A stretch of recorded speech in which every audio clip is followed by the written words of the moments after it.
ತಿರುಪತಿ ಲಡ್ಡು ತಯಾರಿಕೆಗೆ ಪ್ರಾಣಿಯ ಕೊಬ್ಬನ್ನ ಮಿಶ್ರಣ ಮಾಡಲಾಗಿದೆ. ತುಪ್ಪ ಅಂತ ಏನು ಕರೀತಾರೋ ತುಪ್ಪವನ್ನು ಬಳಸ್ತಾ ಇದ್ರು. ನಂದಿನಿ, ನಮ್ಮ ಕರ್ನಾಟಕದ ಹೆಮ್ಮೆಯ ನಂದಿನಿ ತುಪ್ಪವನ್ನು ಅಲ್ಲಿಗೆ ಬಳಸ್ತಾ ಇದ್ರು KMF ಕಡೆಯಿಂದ. ಆದರೆ ಸಾಕಷ್ಟು ವರ್ಷಗಳ ಮುಂಚೆನೆ ನಂದಿನಿಯವ್ರಿಗೇನೆ ಆಫರ್ ಮಾಡ್ತಾರೆ, ಸ್ವಲ್ಪ ಕ್ವಾಲಿಟಿ ಕಡಿಮೆ ಇದ್ರೂ ಪರವಾಗಿಲ್ಲ, ಬೆಲೆ ಕಡಿಮೆ ಮಾಡ್ಕೊಳ್ಳಿ ನೀವು ಅಂತ. ಇಲ್ಲ ನಾವು ಕೊಟ್ಟರೆ ಈ ಕ್ವಾಲಿಟಿನೇ ಕೊಡೋದು. ತಿರುಪತಿ ಎನ್ನುವುದು ನಮಗೆ ಬರೀ ವ್ಯವಹಾರ, ದುಡ್ಡು, ಹಣಕಾಸು ಇದೆಲ್ಲ ವಿಚಾರ. ಒಂದು ಪ್ರೀತಿ, ಭಕ್ತಿ ಮತ್ತು ಶ್ರದ್ಧೆ ಹಾಗೂ ಗೌರವ, ಇಷ್ಟು ಅಂಶ ಇಟ್ಕೊಂಡೆ ನಾವಿಷ್ಟು ವರ್ಷಗಳ ಕಾಲವು ತಿರುಪತಿಗೆ ನಾವು ತುಪ್ಪ ಕೊಡ್ತಾ ಇರೋದು. ಯಾವುದೇ ಕಾರಣಕ್ಕೂ ನಾವು ಅದರಲ್ಲಿ ರಾಜಿ ಆಗಲ್ಲ, ಆಗಬಾರದು, ಆಗೋದೂ ಇಲ್ಲ, ಯಾವತ್ತಕ್ಕೂ ರಾಜಿ ಆಗೋದೇ ಇಲ್ಲ ಅಂತ ಪರಮ ಪವಿತ್ರ ಕೆಲಸ ಅದು. ಇದರಲ್ಲಿ ಕಡಿಮೆ ಕ್ವಾಲಿಟಿದು ಕಲಬೆರಕೆ ಇರೋ ತುಪ್ಪ ಕೊಡಿ ಅಂತ ನೀವು ಮಾತಾಡ್ತಾ ಇದ್ದೀರಲ್ಲ, ಸರಿ ಹೋಗಲ್ಲ ಅಂತ ಕೂಡ ನಂದಿನಿ ಕಡೆಯಿಂದ KMF ಕಡೆಯಿಂದ ಉತ್ತರ ಹೋಗಿತ್ತು. ಆದರೆ ಕೊನೆಗೆ ನಂದಿನಿನೇ ಬೇಡ ಅಂದರು ಅವರು. ನಿನ್ನ ತುಪ್ಪ ನಮಗೆ ಬೇಕಾಗಿಲ್ಲ ಅಂದರು. ಇನ್ಯಾರನ್ನೋ ಹಿಡಿದ್ರು. ಈಗ ನಂದಿನಿ ಎಚ್ಚರಿಸಿತ್ತು, ನೋಡಿ ನಾವು ಕೊಡ್ತಾ ಇರ್ತಕ್ಕಂಥ ಕ್ವಾಲಿಟಿ ಮತ್ತು ಈ ಬೆಲೆ ಇದೆಯಲ್ಲ, ಈ ಬೆಲೆಗೆ ಇದೇ ಉತ್ಕೃಷ್ಟ ಗುಣಮಟ್ಟದ ತುಪ್ಪವನ್ನು ಇನ್ಯಾರೂ ಕೊಡೋಕ್ಕಾಗಲ್ಲ. ಇದಕ್ಕಿಂತ ಕಡಿಮೆ ಬೆಲೆಗೆ ಯಾರಾದರೂ ಈ ಥರ ತುಪ್ಪ ಕೊಡ್ತೀವಿ ಅಂತ ಏನಾದರೂ ಹೇಳಿದ್ರೆ ಅದು ಸುಳ್ಳಾಗಿರುತ್ತೆ ಮತ್ತು ಅದು ಮಿಶ್ರಿತವಾಗಿರುತ್ತದು, ಕಲಬೆರಕೆ ಆಗಿರುತ್ತೆ ಅಂತ ಎಚ್ಚರಿಸಿದ್ರು. ಕೇಳಲೇ ಇಲ್ಲ. ಲಡ್ಡುವಿನಲ್ಲಿ ಕೊಬ್ಬು ಮಿಶ್ರಣ ಆಗಿರೋದಕ್ಕೆ ಭಕ್ತರು ಆಕ್ರೋಶವನ್ನು ವ್ಯಕ್ತಪಡಿಸ್ತಾ ಇದ್ದಾರೆ. ಲಡ್ಡು ಪ್ರಸಾದದ ಬಗ್ಗೆ ಹೌದು, ಅದರಲ್ಲಿ ಕೊಬ್ಬಿತ್ತು, ಕೊಬ್ಬಿನ ಅಂಶಗಳಿದ್ದವು, ಪ್ರಾಣಿಗಳ ಕೊಬ್ಬನ್ನು ಬಳಸಲಾಗಿದೆ, ಈ ಒಂದು ವಿಚಾರ ಐತಲ್ಲ, ಇದರ ಬಗ್ಗೆ TTD ಇದೀಗ ತಪ್ಪೊಪ್ಪಿಗೆ ಹೇಳಿಕೆಯನ್ನು ಕೊಟ್ಟಿದೆ. TTD ಕಾರ್ಯಕಾರಿ ಅಧಿಕಾರಿ ಶ್ಯಾಮಲಾ ರಾವ್ ಸುದ್ದಿಗೋಷ್ಠಿ ನಡೆಸ್ತಾರೆ. ಸರ್ಕಾರಿ ಲ್ಯಾಬ್ಗಳಲ್ಲಿ ನಾವು ಕೂಡ ಪರಿಶೀಲನೆ ಮಾಡಿದ್ದೇವೆ. ಪರಿಶೀಲನೆ ಮಾಡಿದಾಗ ಗೊತ್ತಾಗಿದ್ದೇನು ಅಂತ ಹೇಳಿದ್ರೆ, ಲಡ್ಡು ತಯಾರಿಕೆಯಲ್ಲಿ ಕಲಬೆರಕೆ ಆಗಿದೆ, ಅಡಲ್ಟ್ರೇಟೆಡ್. ಇದು ಕಲಬೆರಕೆ ಅಡಲ್ಟ್ರೇಟೆಡ್ ಅಂತ. ತಯಾರಿಕೆಗೆ, ಈ ಲಡ್ಡು ತಯಾರಿಕೆ ಮಾಡೋದಕ್ಕೆ ತುಪ್ಪ ಬೇಕು. ನಾವು ತುಪ್ಪಕ್ಕೆ ಆರ್ಡರ್ ಕೊಟ್ಟಿದ್ದೀವಿ, ತುಪ್ಪದಲ್ಲಿ ಇಂತಿಂಥ ಅಂಶ ಮಿಶ್ರಣ ಆಗಿರೋದು ನಮಗೂ ಕೂಡ ಶಾಕ್ ಆಗಿದೆ. ಇದರಲ್ಲಿ ಗೋಮಾಂಸದ ಕೊಬ್ಬಿದೆ, ಮೀನಿನ ಎಣ್ಣೆ ಬಳಕೆ ಆಗಿದೆ, ಹಂದಿಯದ್ದು ಕೊಬ್ಬನ್ನು ಕೂಡ ಇಲ್ಲಿ ಬಳಸಿದ್ದಾರೆ ಅಂತ ಇದೆ, ಸ್ವಲ್ಪ ಗಟ್ಟಿಯಾಗಿರಲಿ ಲಡ್ಡು ಅಂತ ಹೇಳಿ. ಇದೆಲ್ಲ ಕೇಳಿಬಿಟ್ಟು ವರದಿ ಏನು ಹೇಳುತ್ತೆ ಅಂತ ಹೇಳಿದ್ರೆ, 19% ಮಾತ್ರ. ಈಗ ತುಪ್ಪ ಅಂತ ಒಂದು ಟಿನ್ ಕೊಡ್ತಾರೆ ಅಂತ ಅಂದ್ಕೊಳ್ಳೋಣ ನಾವು. ಫಾರ್ ಎಕ್ಸಾಂಪಲ್ ಒಂದು ಟಿನ್ ತುಪ್ಪ ಕೊಟ್ಟರು ಅಂತ ಅಂದ್ಕೊಳ್ಳೋಣ. ಒಂದು ಟಿನ್ನಲ್ಲಿ ನಮಗೆ 100 kg ಇತ್ತು ಅಂತ ಅಂದ್ಕೊಂಡ್ರೆ, ಆ 100 kgಯಲ್ಲಿ ಪರಿಶುದ್ಧ ತುಪ್ಪ ಅಂತ ಬರೋದು ಬರೀ 19 kg. ಇನ್ನು ಉಳಿದಿರುವ 81 kg ಇದೆಯಲ್ಲ, ಇದರಲ್ಲಿ ಹಂದಿ ಕೊಬ್ಬು, ಮೀನೆಣ್ಣೆ, ದನದ ಕೊಬ್ಬು ಎಲ್ಲವನ್ನು ಬಳಸಿದ್ದಾರೆ ಅಂತ. ಜೊತೆಗೆ ಬೇರೆ ಬೇರೆ ಸೋಯಾ ಎಣ್ಣೆನೂ ಹಾಕ್ಕೊಂಡಿದ್ದಾರೆ, ಹುರುಳಿದು ಹಾಕಿದ್ದಾರೆ, ಹತ್ತಿ ಬೀಜದ ಎಣ್ಣೆಯನ್ನು ಹಾಕಿದ್ದಾರೆ, ಇದೆಲ್ಲ ಮಿಕ್ಸ್ ಮಾಡಿದ್ದಾರೆ ಅಂತ ಒಂದು ವರದಿ ಬಂದರೆ ಎಷ್ಟು ಆಘಾತವೋ ಅದೇ ಥರ ತಿರುಪತಿ ಲಡ್ಡುವಿಗೆ ಬಳಸಲಾಗಿರುವ ತುಪ್ಪದಲ್ಲಿ 19% ಮಾತ್ರ ತುಪ್ಪ, ಇನ್ನು 81% ಅಷ್ಟು ಬೇರೆ ಬೇರೆ ಪ್ರಾಣಿಜನ್ಯ ಕೊಬ್ಬುಗಳನ್ನು ಬಳಸಿದ್ದಾರೆ. ಅದರಲ್ಲಿ ಸಸ್ಯಜನ್ಯವೂ ಅಲ್ಲ, ಅದು ಪ್ರಾಣಿಜನ್ಯ ಕೊಬ್ಬು ಬಳಸಿದ್ದಾರೆ ಅಂತ ವರದಿ ಇದೆ. ನಮಗೂ ಈ ವರದಿ ಕೇಳ ಆಘಾತ ಆಯಿತು ಅಂತ ಹೇಳಿ TTD ಅಧಿಕಾರಿಗಳು ಮಾತಾಡಿದ್ದಾರೆ. ಇದೀಗ ನಮ್ಮ TV5ನ ಆಂಧ್ರ ಪ್ರದೇಶದ ಪ್ರತಿನಿಧಿ ಪ್ರಕಾಶ್ ಅವರಿದ್ದಾರೆ, ಮಾತನಾಡಿಸ್ತೀನಿ. ಪ್ರಕಾಶ್, ಈಗ ನಾವು ನೋಡ್ತಾ ಇದ್ದೀವಿ, ಈ ಕೊಬ್ಬು ಲಡ್ಡುವಿನಲ್ಲಿ ಕೊಬ್ಬನ್ನು ಬಳಸಿದ್ದಾರೆ ಅಂತ ಒಂದು ವಿಷಯ ಇದೆ. ಈ ಒಂದು ವಿಷಯ ಕೇಳಿ ಅನೇಕ ಭಕ್ತರು ಶಾಕ್ ಆಗಿಬಿಟ್ಟಿದ್ದಾರೆ. ಕಳೆದ 3 ವರ್ಷವೋ 4 ವರ್ಷವೋ 5 ವರ್ಷವೋ, ಅಯ್ಯೋ ನಾವು ಹೋಗಿದ್ದೀವಿ ತಿರುಪತಿಗೆ, ನಾವು ಈ ಥರದ್ದೆಲ್ಲ ತಿಂದುಬಿಟ್ವಾ, ನಾವು ಕೊಬ್ಬನ್ನು ತಿಂದುಬಿಟ್ವಾ, ದನದ ಕೊಬ್ಬು ಅಂತಾರೆ, ಹಂದಿ ಕೊಬ್ಬು ಅಂತಾರೆ, ಈಗ ಫಿಶ್ ಆಯಿಲ್ ಅಂತ ಹೇಳ್ತಾರೆ. ಸೊ ಏನಾಗ್ತಾ ಇದೆ ಈಗ ಇದರಲ್ಲಿ? ಇದಕ್ಕೆಲ್ಲ ಏನೇನು ಕಾರಣಗಳಿತ್ತು ಅಂತ? ರಮಾಕಾಂತ್ ಯಾವ್ದಾಯ್ತು 5 ಸಂವತ್ಸರದಲ್ಲಿ YCP ಅಧಿಕಾರಕ್ಕೆ ಬಂದಾಗ ಅವರು ನೆಯ್ಯಿ ತಗೊಂಡಿದ್ದಾರೆ. ಆಮೇಲೆ ಬಿಫೋರ್ KMF ಅಲ್ಲಿ ತಗೊಳ್ತಾ ಇದ್ರು ನಂದಿನಿ ನೆಯ್ಯಿ, ಅದು ಬಿಟ್ಬಿಟ್ಟು ಆಮೇಲೆ ಯಾರು AR ಪ್ರಾಡಕ್ಟ್ಸ್ ಅಂತ ದಿಂಡಿಗಲ್ ಸಪ್ಲೈ ಮಾಡಿದ್ರು. ದಿಂಡಿಗಲ್ ಯಾವ್ದು ನೆಯ್ಯಿ ಸರಫರಾ ಮಾಡೋರು, ತುಪ್ಪ ಮಾಡೋರು ಸರಫರಾ ಮಾಡಿದ್ದಾರೆ. ಅದರಲ್ಲಿ ಅವ್ರ ಕೊಟೇಶನ್ ನೀವು ನೋಡಿರ್ಬೋದು. ಅದರಲ್ಲಿ 300 rupees ಪರ್ ಲೀಟರ್. ಹೇಗೆ ಸಿಕ್ಕುತ್ತೋ 300 rupeesಗೆ ಏನೇನೋ ಸಿಕ್ಕಲ್ಲ. ಇವಾಗ ನೋಡಿದ್ರೆ ನಂದಿನಿ ನೆಯ್ಯಿ 600, 550, 700 ಇದೆ. ಏನಾಗಿತ್ತು ಅಂದ್ರೆ, ಪ್ರೀವಿಯಸ್ ಆಗಿ ಅದು ಏನಾಗಿತ್ತು ಅಂದ್ರೆ, ನಮ್ ನಂದಿನಿ ಅವ್ರಿಗೇನೆ ನಮಗೆ ಕಡಿಮೆ ಬೆಲೆಗೆ ತುಪ್ಪ ಕೊಡಿ ಅಂತ ಕೇಳಿರ್ತಾರೆ. ನಂದಿನಿ ಒಂದು ಉತ್ತರ ಕೊಟ್ಟಿರ್ತಾರೆ ನಮ್ಮ ಕರ್ನಾಟಕ ಕಡೆಯಿಂದ, ಇಲ್ಲ ಸರ್, ನಾವು ತಿರುಪತಿಗೆ ಬರೀ ವ್ಯವಹಾರಕ್ಕೆ, ಬಿಸ್ನೆಸ್ಗೆ ನಾವು ತುಪ್ಪ ಕೊಡ್ತಾ ಇಲ್ಲ, ಅತ್ಯಂತ ಒಳ್ಳೆ ಕ್ವಾಲಿಟಿ ತುಪ್ಪ ನಾವು ಕೊಡ್ತಾ ಇದ್ದೀವಿ. ಭಕ್ತಿ, ಪ್ರೀತಿ ಹೌದು ಎಲ್ಲವೂ ಇದೆ ಇದರಲ್ಲಿ. ಅಕಸ್ಮಾತ್ ನಿಮ್ಗೆ ಯಾರಾದ್ರೂ ತಿರುಪತಿ ಲಡ್ಡುಗೆ ಕಡಿಮೆ ಬೆಲೆ ತುಪ್ಪ ಕೊಡ್ತಾ ಇದ್ದಾನೆ ಅಂದ್ರೆ ಅವನು ಅದನ್ನ ಅಡಲ್ಟ್ರೇಟೆಡ್ ಮಾಡೇ ಕೊಡಬೇಕು, ನಿಮಗೆ ಒಳ್ಳೆ ತುಪ್ಪ ಕೊಡಕ್ಕಾಗಲ್ಲ ಅಂತ ಹೇಳಿರ್ತಾರೆ. ಮಾತೇ ಕೇಳಿಲ್ಲ, ಟೆಂಡರೇ ಕ್ಯಾನ್ಸಲ್ ಮಾಡ್ಬಿಟ್ಟಿರ್ತಾರೆ. ಪ್ರಕಾಶ್, ನಂದಿನಿ ತುಪ್ಪನೇ ಬೇಡ ಅಂದಿರ್ತಾರೆ ಅವಾಗ. ಅವ್ರಿಗೆ ಏನಂದ್ರೆ ಇದು ಕಮಿಷನ್ ಯಾರ್ಯಾರು ಕೈ ಇದೆ ಸರ್ ಇದರಲ್ಲಿ. ಓಕೆ, ಕಾಂಟ್ರಾಕ್ಟರ್ ಇದಾರಲ್ವಾ, ಆ ಕಾಂಟ್ರಾಕ್ಟರ್ ಮಾಡಿರೋದು ತಪ್ಪು ಅಂತ ಕಾಣಿಸ್ತಾ. ಎದಕ್ಕಂದ್ರೆ ಈ NDDB ಅಲ್ಲಿ ಟೆಸ್ಟ್ ಮಾಡಿದ್ದಾರೆ. ಜುಲೈ ಅಲ್ಲಿ ಯಾವ್ದಿದೆ ಈ ಸ್ಯಾಂಪಲ್ ಅಲ್ಲಿ ಕಳ್ಸಿದ್ದಾರೆ. ಜುಲೈ 12th ಕಳ್ಸಿದ್ರೆ 23rd ರಿಸಲ್ಟ್ಸ್ ಬಂದಿದೆ. ಈ ರಿಸಲ್ಟ್ಸ್ ಅಲ್ಲಿ ಇದು ಹಂದಿ, ಆಮೇಲೆ ಫಿಶ್ ಆಯಿಲ್, ಜಂತುಗಳ ಆಯಿಲ್ ಅಂತ ಇದೆ ಅಂತ ಮಿಕ್ಸ್ ಆಗಿದೆ ಅಂತ ಸ್ವಲ್ಪ ಅವರು ಸರ್ಟಿಫಿಕೇಟ್ ಕೊಟ್ಟಿದ್ದಾರೆ.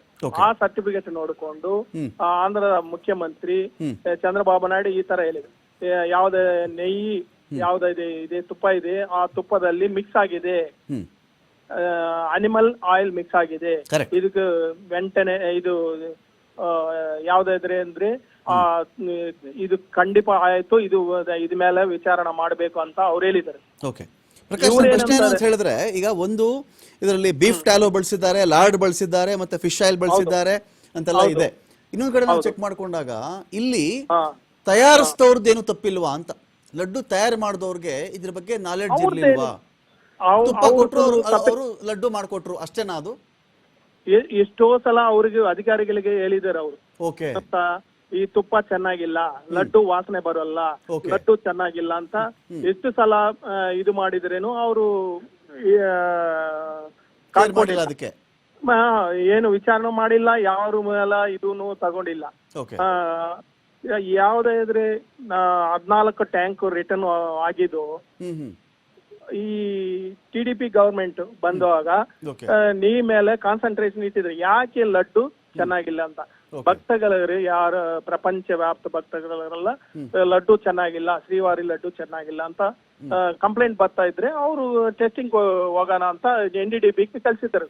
ಇದು ಯಾವಾಗಿಂದ ಪ್ರಕಾಶ್? ನಾನು ಕೇಳೋದು, ಈ ತಿರುಪತಿ ಲಡ್ಡುನಲ್ಲಿ ಈ ತರ ನಂದಿನಿ ಅವ್ರಿಗೆ ಇವರು ಟೆಂಡರ್ ಕ್ಯಾನ್ಸಲ್ ಮಾಡಿ ನಿಮ್ಮ ತುಪ್ಪ ನಮಗೆ ಬೇಡ ಅಂತ ಹೇಳಿದ ಮೇಲೆ ಯಾವಾಗಿಂದ ಈ ತರ ಅಡಲ್ಟ್ರೇಟೆಡ್ ಘೀ ಈ ಒಂದು ಲಡ್ಡುಗಳಿಗೆ ಬಳಸಿದ್ದಾರೆ ಅಂತ?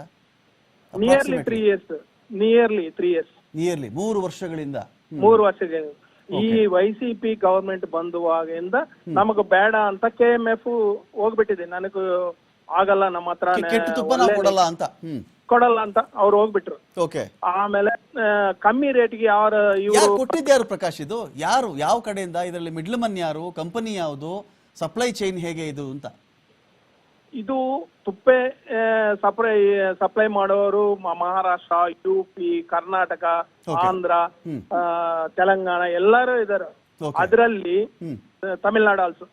ತಮಿಳ್ನಾಡು ದಿಂಡಿಗಲ್ ಯಾರಿದ್ದಾರೋ ಆ ದಿಂಡಿಗಲ್ ಅವರು ಟೆಸ್ಟ್ ಮಾಡಿದ್ರೆ 2 ಟ್ಯಾಂಕ್ ಅಲ್ಲಿ ಇದು ಮಿಕ್ಸ್ ಆಗಿದೆ ಅಂತ ಟೆಸ್ಟಿಂಗ್ ಅಲ್ಲಿ ಬಂತು.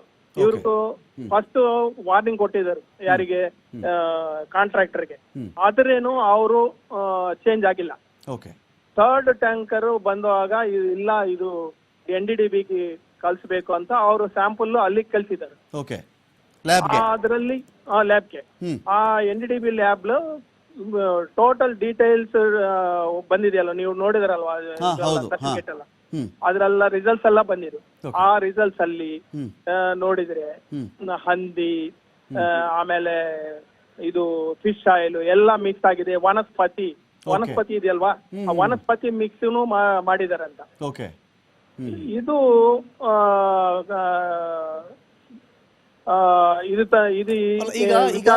ಇಲ್ಲಿ ಕ್ವಶನ್ ಏನು ಅಂತ ಹೇಳಿದ್ರೆ, ಆಯ್ತು ಒಂದು ವಿಚಾರ, ಇದ್ರ ಪ್ರಾಕ್ಟಿಕಾಲಿಟಿ, ಈ ಲಡ್ಡು ಇವಾಗ ಯಾವ ವಸ್ತುಗಳಿಂದ ತಯಾರಾಗಿದೆ ಅಂತ, ಏನೇನು ಐಟಮ್ಸ್ ಹಾಕಿದ್ರೆ ಇದಕ್ಕೆ ಅಂತ ಅದು ಗೊತ್ತಾಯ್ತು. ಈಗ TTD ಅಧಿಕಾರಿಗಳು ಗಾಬರಿ ಆಗ್ತಾ ಇದ್ದಾರೆ, ಅಯ್ಯೋ ನಮಗೂ ಶಾಕ್ ಆಗಿದೆ, ನಮಗೂ ಆಘಾತ ಆಗಿದೆ ಅಂತ ಬಂದಾಗ ಇಲ್ಲಿ ಮತ್ತೆ ಇದನ್ನ ಚೆಕ್ ಮಾಡಬೇಕಾಗಿದ್ದವ್ರು ಯಾರು? ನನ್ನ ನಾಲೆಡ್ಜ್ ಕೇಳ್ತಾ ಇದ್ದೀನಿ. ಪ್ರತಿ ಎಷ್ಟು ತಿಂಗಳಿಗೆ, ಎಷ್ಟು ಮಂತ್ಸ್ಗೆ ಒಂದು ಸಲ ಈ ಲಡ್ಡು ಲ್ಯಾಬ್ ಟೆಸ್ಟ್ಗೋ ಇನ್ನೊಂದಿಗೂ ಒಳಪಡ್ತಾ ಇತ್ತಾ, ಅಥವಾ 3 ವರ್ಷಗಳಿಂದ ಯಾರು ಈ ಲಡ್ಡುನ ಟೆಸ್ಟೇ ಮಾಡಿಲ್ವಾ ಅಂತ? TTD ಟೆಸ್ಟಿಂಗ್ ಲ್ಯಾಬ್ ಇದೆ. ಆ ಟೆಸ್ಟಿಂಗ್ ಲ್ಯಾಬ್ ಅಲ್ಲಿ ಸರಿಯಾಗಿ ಮಾಡೋಲಿಲ್ಲ, ಅವ್ರಿಗೆ ಗೊತ್ತಿಲ್ಲ. ಕನ್ಸರ್ನ್ಡ್ ಪರ್ಸನ್ ಯಾರಿದ್ದಾರೋ ಅವ್ರಿಗೆ ಗೊತ್ತಿಲ್ಲ ಹೆಂಗೆ ಟೆಸ್ಟ್ ಮಾಡೋ ಅಂತ. ಆ ಟೆಸ್ಟಿಂಗ್ ಕ್ವಾಲಿಫೈಡ್ ಪರ್ಸನ್ಸ್ ಇಲ್ಲ ಅಲ್ಲಿ. ಕ್ವಾಲಿಫೈಡ್ ಪರ್ಸನ್ಸ್ ಇದ್ರೆ ಗೊತ್ತಾಗುತ್ತೆ. ಅವ್ರಿಗೆ ಏನು ಟೆಕ್ನಿಕಲ್ ಪರ್ಸನ್ ಇಲ್ಲ, ಯಾವ್ದೋ ಲೋಡ್ ಬಂದಿದೆ ಟೆಸ್ಟ್ ಮಾಡ್ಬೇಕು, ಸಿಂಪಲ್ ಟೆಸ್ಟ್ ಮಾಡ್ಬಿಟ್ಟು ಇವಾಗ ರಕ್ತ ನಮ್ಗೆ ಕೊಟ್ರೆ ಇಲ್ಲಿ ಯಾವಾಗಲೂ ಎಷ್ಟು ಟೆಸ್ಟ್ ಮಾಡ್ತೀವಿ, ಕರೆಕ್ಟ್ 28 30 ಟೆಸ್ಟ್ 30 ಟೆಸ್ಟ್ ಮಾಡ್ತೀವಲ್ವಾ. ಆದ್ರೆ ಈ ಟೆಸ್ಟ್ ದಲ್ಲಿ ಒಂದೇ ಟೆಸ್ಟ್ ಮಾಡ್ಬಿಟ್ಟು ಇದು ಓಕೆ, ಅದು ಕಮಿಷನ್ ಕೊಡ್ತಾರಲ್ವಾ ಯಾರು contractor commission okay this is okay tick ಮಾಡೋದು, ಕ್ವಾಲಿಟಿ ಚೆಕ್ಅಪ್ ಓಕೆ ಆ ತರ ಮಾಡ್ಬಿಟ್ಟು 3 ವರ್ಷದಿಂದ ಇದೇ ತರ ಮಾಡ್ತಾ ಇದ್ದಾರೆ. ಈಗ ಇದು ಪೊಲಿಟಿಕಲಿ ಓಕೆ, ಪೊಲಿಟಿಕಲಿ ಆಯಿತು, TTD ಅದು ಅವ್ರು ಯಾರ್ಯಾರು ಅಧಿಕಾರಿಗಳು ಶಾಮೀಲಾಗಿದ್ದಾರೋ, ತುಪ್ಪನ ಯಾರ್ಯಾರು ಕಲಬೆರಕೆ ಮಾಡಿದ್ರೋ ಇದೊಂದು ಭಾಗ ಆಯಿತು. ಪೊಲಿಟಿಕಲಿ ಬಂದಿದೆ, ಇಡೀ ದೇಶಾದ್ಯಂತ ಪ್ರಪಂಚದಾದ್ಯಂತ ಸುದ್ದಿ ಆಗ್ತಾ ಇದೆ ಇದು. ನನ್ನ ಪ್ರಶ್ನೆ ಈಗ ಲೀಗಲ್ ಆ್ಯಕ್ಷನ್ಸ್ ಏನೇನು? ಯಾರನ್ನಾದ್ರೂ ಅರೆಸ್ಟ್ ಮಾಡಿದ್ರಾ, ಕಂಪ್ಲೇಂಟ್ ಕೊಟ್ರಾ, ಇದು ಕಾರಣ ಅಂತ ಯಾರಾದ್ರೂ ಪತ್ತೆ ಹಚ್ಚಿದ್ದಾರಾ, ಯಾರಾದ್ರೂ ಮಾತಾಡ್ತಾ ಇದ್ದಾರಾ, ಕೋರ್ಟ್ಗೆ ಹೋದ್ರಾ? ಇದು ನನ್ನ ಪಾಯಿಂಟ್. ಇವಾಗ ಏನಾಗಿದೆ ಅಂದ್ರೆ ರಾಮಕಾಂತ್ ಇದ ಮೇಲೆ ಇದು ವಿಚಾರಣೆ ಮಾಡಬೇಕು ಅಂತ AP ಗವರ್ಮೆಂಟ್ ಮುಂದಕ್ಕೆ ಬಂದಿದೆ. ಯಾರ್ಯಾರು ಇದ್ದಾರೋ ಇದ್ರ ಹಿಂದ್ಗಡೆ ಯಾರಿದ್ದಾರೋ, ಕಾಂಟ್ರಾಕ್ಟರ್ ಯಾಕೆ ಈ ತರ ಮಾಡಿದಾರೋ ಅಂತ, ಯಾರಿಗೆ ಕಮಿಷನ್ ಹೋಗ್ತಾ ಇದೆ, ಈ ಕಾಂಟ್ರಾಕ್ಟರ್ ಹೆಂಗಿಂದ ಬಂದಿದಾರೋ, ಅವ್ರಿಗೆ ಕ್ವಾಲಿಫೈಡ್ ಪರ್ಸನ್ ಇಲ್ವಾ ಅಂತ ಅವರು ಇದು ಮಾಡ್ತಾ ಇದ್ದಾರೆ, ವಿಚಾರಣೆ ಮಾಡ್ತಾ ಇದ್ದಾರೆ. ಆ ವಿಚಾರಣದಲ್ಲಿ ಪೊಲೀಸ್ ಕಂಪ್ಲೇಂಟ್ ಇವಾಗ ಪ್ರೈವೇಟ್ ಕಂಪ್ಲೇಂಟ್ ಆಲ್ರೆಡಿ ಕೊಟ್ಟಿದ್ದಾರೆ. ಇವಾಗ ನಾರಾ ಲೋಕೇಶ್ ಮಂತ್ರಿ ಇದಾರಲ್ವಾ, ಅವರು ಕೂಡ ಇವಾಗ ಪ್ರೆಸ್ ಮೀಟ್ ಅಲ್ಲಿ ಹೇಳಿದ್ದಾರೆ ಯಾರ್ಯಾರು ಇನ್ವಾಲ್ವ್ಮೆಂಟ್ ಇದೋ ಅವ್ರಿಗೆಲ್ಲ ಖಂಡಿತ ಶಿಕ್ಷೆ ಬರುತ್ತೋ ಅಂತ ಹೇಳಿದ್ರು. ಇವಾಗ ಪ್ರೆಸ್ ಮೀಟ್ ಆಯ್ತು, ಆ ಪ್ರೆಸ್ ಮೀಟ್ ಅಲ್ಲಿ ಅವರು ಕೂಡ ಹೇಳಿದ್ರು ಇದು ದೇವರದ ಪ್ರಸಾದದಲ್ಲಿ ಈ ತರ ಮಾಡಬಾರ್ದು, ಖಂಡಿತ ಇದು ಹಿಂದ್ಗಡೆ ಯಾರ್ಯಾರು ಇದ್ದಾರೋ ಅವ್ರಿಗೆಲ್ಲ ಶಿಕ್ಷೆ ಇದು ಕೇಸ್ ಮಾಡ್ತೀವಿ ಖಂಡಿತ. ಪ್ರಕಾಶ್, ಇನ್ನೊಂದು ಈಗ ತಿರುಪತಿ ಲಡ್ಡು ಈ ತರ ಸುದ್ದಿ ಬಂದಾಗಿಂದ ನಾವು ಕೂಡ ಇಲ್ಲೆಲ್ಲ ಒಪಿನಿಯನ್ ಕೇಳ್ತಾ ಇದ್ದೀವಿ, ಜನಗಳು ಮಾತಾಡಿಸ್ತಾ ಇದ್ದೀವಿ, ಅನೇಕರು ಹೇಳ್ತಾರೆ ಗಾಬರಿ ಪಡ್ತಾ ಇದ್ದಾರೆ. ಅಂದ್ರೆ ಒಂದ್ ಕಡೆ ಸೆಂಟಿಮೆಂಟ್ ಇದು, ಒಂದ್ ಕಡೆ ಕೆಲವರಿಗೆ ಅಪರಾಧಿ ಭಾವ. ಒಬ್ರು ಸಸ್ಯಾಹಾರಿ ಇರ್ತಾರೆ, ಒಬ್ರು ಮಾಂಸಾಹಾರಿ ಇರ್ತಾರೆ ಪ್ರಕಾಶ್, ಒಬ್ರು ವೆಜಿಟೇರಿಯನ್ ಇರ್ತಾರೆ, ನಾನ್ ವೆಜಿಟೇರಿಯನ್ ಇರ್ತಾರೆ. ಅಂತವ್ರಿಗೆ ಅಯ್ಯೋ ನಾವು ದನದ ಕೊಬ್ಬು ತಿಂದ್ಬಿಟ್ವಾ, ನಾವು ಹಂದಿ ಕೊಬ್ಬು ತಿಂದ್ಬಿಟ್ವಾ ಅಂತ ಒಂದು ಭಾಗ. ಮತ್ತೆ ಅದ್ರ ಬಗ್ಗೆ ಒಂದು ರೆಸ್ಪೆಕ್ಟ್, ಪವಿತ್ರ ಭಾವನೆ ಇತ್ತಲ್ಲ, ಲಡ್ಡು ದೇವರ ಮಹಾವಿಷ್ಣುವಿನ ಪರಮ ಪ್ರಸಾದ ಇದು ಅಂತ ಹೇಳಿ ಆ ನಂಬಿಕೆ ಘಾಸಿ ಆಗತ್ತಲ್ಲ, ಇದಕ್ಕೆ ಯಾರು ಬೆಲೆ ಕಟ್ಟಕ್ ಆಗಲ್ಲ. ಅವ್ರಿಗಾಗಿರ್ತಕ್ಕಂಥ ಎಮೋಷನಲ್ ಲಾಸ್ ಇದೆಯಲ್ಲ ಇದು ಪ್ರಕಾಶ್, ತುಂಬಾ ದೊಡ್ಡದಿದು. ಸೊ ಇಲ್ಲೀಗ ಲಡ್ಡು ಆಯ್ತಪ್ಪ, ಇವತ್ತಿಗೆ ತಿರುಪತಿಗೆ ಯಾರೋ ಹೋಗಿದ್ರು, ತಿರುಪತಿ ಬೆಟ್ಟಕ್ಕೆ ಇವತ್ತು ಹತ್ತಿದ್ದಾರೆ, ಅವ್ರಿಗೆ ಪ್ರಸಾದ ಈಗಲೂ ಕೊಡ್ತಾ ಇದ್ದಾರಾ? ಕೊಡ್ತಾ ಇದ್ರೆ ಈಗ ಬಳಸ್ತಿರೋ ತುಪ್ಪ ಯಾವುದು, ಅಥವಾ ಸ್ಟಾಪ್ ಮಾಡಿದ್ದಾರಾ ಲಡ್ಡುನ ಅಂತ? ಇವಾಗ ಯಾವ್ದು ಕಂಪ್ಲೇಂಟ್ ಇದ್ರೆ ಅದು ತುಪ್ಪ ಟೋಟಲ್ ಸ್ಟಾಪ್ ಮಾಡಿಬಿಟ್ರು. KMF ಅಲ್ಲಿ ತಗೊಳ್ತಾ ಇದ್ದಾರು. ಇದು ಟೆಂಡರ್ ಆಗಿರೋದಾ ಅಥವಾ ಎಮರ್ಜೆನ್ಸಿ? ಎಮರ್ಜೆನ್ಸಿ ಇವಾಗ ಅವ್ರಿಗೆ ಕೊಡ್ತಾರೆ, ನಂದಿನಿಗೆ ಕೊಡ್ತಾರೆ. ಟೆಂಡರ್ ನಂದಿನಿಗೆ ಮತ್ತೆ ಬಂತಾಯ್ತು. ಓಕೆ, ಅಂದ್ರೆ ಇವತ್ತಿನ ಲಡ್ಡು ಪ್ರಕಾಶ್, ಇವತ್ತು ಯಾರಾದ್ರೂ ತಿರುಪತಿಗೆ ಹೋಗಿದ್ರೆ ಅವ್ರಿಗೆ ಇವತ್ತು ಸಿಗ್ತಿರ್ತಕ್ಕಂಥ ಲಡ್ಡು KMF ತುಪ್ಪದಿಂದ ಆಗಿರೋದು.